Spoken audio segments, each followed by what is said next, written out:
Welcome to Solvetic, your channel to always learn technology easily. Below in the description, you will find useful links we used in this video.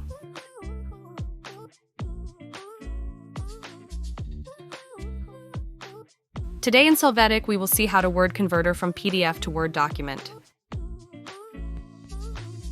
Open Word. Now from the File menu, click on Open.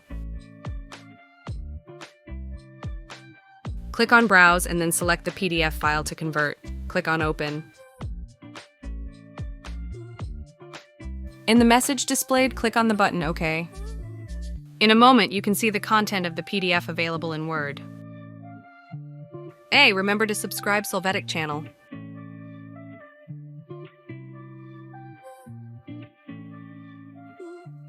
We hope it has been helpful for you.